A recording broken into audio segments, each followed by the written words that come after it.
So when I first heard that the Russians were building up this massive force on the borders of Ukraine, that Vladimir Putin was lying to the world essentially that he wasn't interested in Ukraine and that he wasn't going to attack them, but the Brits and Americans, the MI6 and the CIA, were calling his bluff and saying, "Look, you're lying to us." That I started to realize that a huge war in Europe was about to break out, and this war was on the very edge of Europe, and it would be one of the worst fights. And one of the worst, as far as I was concerned, human rights abuses in since the Second World War. With the appeal from Zelensky that he wanted international volunteers to support his country and his people, I decided to answer that call alongside dozens of other internationals. And I joined a battalion called the 131st, which was a reconnaissance battalion that operates in a very similar way to the way that we used to operate in Syria. And I began my first, I suppose, campaign, my first mission to fight against Russia in the south of the country, in and around a place called Kherson. My time in Ukraine can be separated into sort of 3 or 4 parts. The first being my humanitarian phase, the initial phase, learning about the country, trying to connect with it. Then, of course, my early phase being that my time initially, the first few months of my time in the army, and that was in and around Kherson, between a place called Mykolaiv and Kherson, the fields, and we were clearing tree lines. We were looking for mines because we were a reconnaissance group. We weren't standard infantry. The infantry were dug into positions, and they were forced to fight the Russians by literally either charging through tree lines and trying to get to their positions and attacking them that way, or utilizing BTRs, other armored vehicles, to actually bomb the hell out of a Russian position, either with artillery or airstrikes, etc., and then utilize the cover and the shock of that initial engagement to then land troops to then clear the trenches.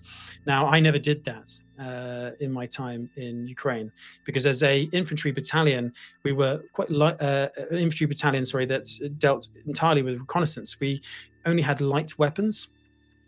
We had no armored vehicles, very little support in the way of artillery and mortars, etc. So it was the call sign of my commander was sneaky. So that really defines the work that we did. So those first few months were missions that lasted about a week, where we would skirt the very edge of the Ukrainian positions, gathering intelligence, looking for minefields, and preparing the way for later assaults. It was a very strange experience, because we were literally trekking the zero line. Our job was, you had Russian positions on one side, you had the Ukrainian positions on the other, and we would just skirt that front line, that zero line they call it there, or no man's land is in better, more common parlance, is we just basically gathered intelligence and all the rest of it, and utilized drones.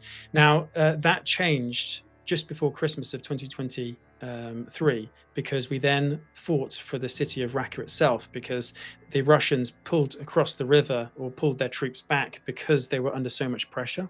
And for the first time, we began to push forward and chase the Russians, and it was just amazing, because again, civilians were coming out of houses, and I honestly felt like I was a British volunteer or a British soldier in the Second World War liberating French villages. It was the same reaction, the same tears, the same human emotion. And it was also crazy, because for the first time in those first few months, I experienced what it was like to fight Russia as a state. And the first thing that struck me was the huge amount of artillery and mortars that struck us and hit us, and it was truly terrifying to be under such sustained bombardment. The only way to survive was to dig into the ground and to hide. Because the amount of times as we patrolled the zero line, we came across positions that had been hit badly, and there was very little other than the body parts of the people that had been occupying that position, or the bits of the vehicles that they'd used to get to there. And again, the charred tree stumps, the churned up ground, the twisted wire. It was, again, very similar to the First and Second World War in terms of the imagery of the place, because you were coming across farmhouses and there'd be dead animals and they'd been hit by mines, and cows just lying in the field, and you're just walking between them, taking cover in a house, avoiding drones and all the rest of it. But it then completely changed, because after the liberation of Raqqa, we then began what I like to call another phase of the war for me personally, and that was the river war, when we began to fight on the islands of the Dnipro.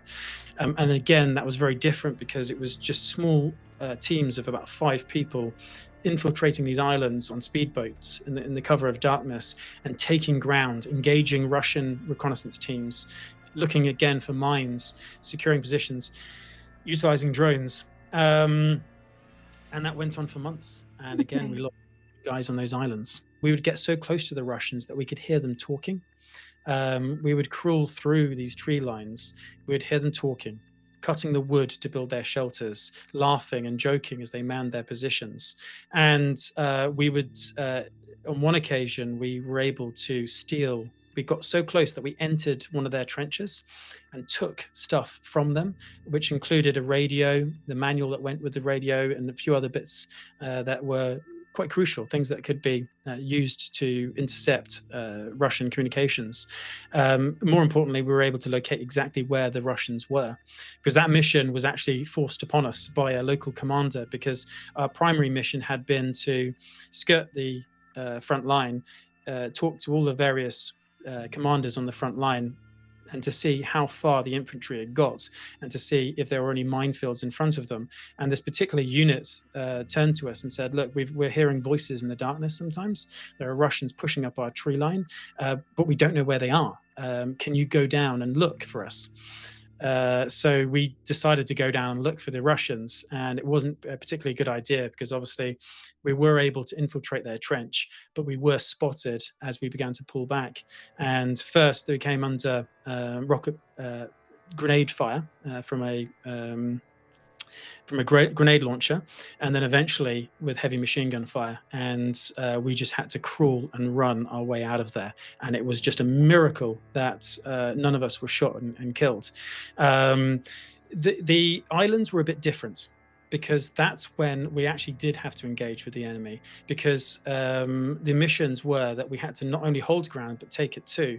So but it wasn't, on those islands you couldn't dig into the ground very well, because you dug into the ground, you hit the Dnipro River, it would fill up with water.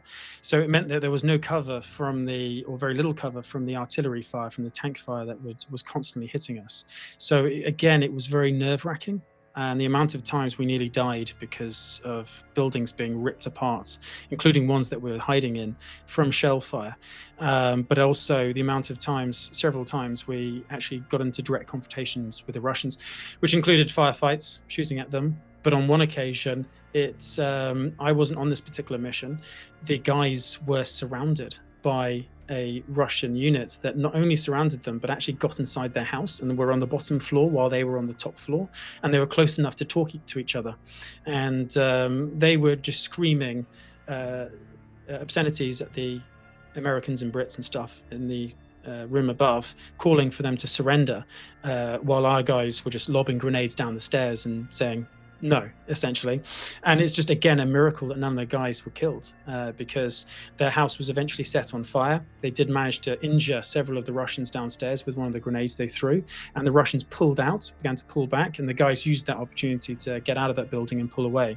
But again, it shows you how fraught it was, even as a reconnaissance team whose sole purpose was to avoid contact with the enemy and instead gather intelligence. The brigade is under the GUR, which is essentially the military intelligence forces of Ukraine, joining the fight against the Russians. And what it's done is it's told me how much injustice there is in this war, and that Vladimir Putin has caused the deaths of hundreds of thousands of people, including hundreds of thousands of his own people, and ripped a country apart and set the world on a very dangerous path, one of genuine confrontation between nuclear states. So what I hope to see is the West take this more seriously, even more seriously, so much so that they start going after the illegal trade in Russian oil, that they genuinely start giving more sophisticated weapons to the Ukrainians and the permissions to use them. Because unless we win this war, I think this war could not only drag on for many more years, but it will grow and it will spread to other parts of the world. And there is an axis of evil on this planet. It includes China, North Korea, Iran, Russia, etc. And unless we wake up to that reality and confront it, we are going towards a very dark place.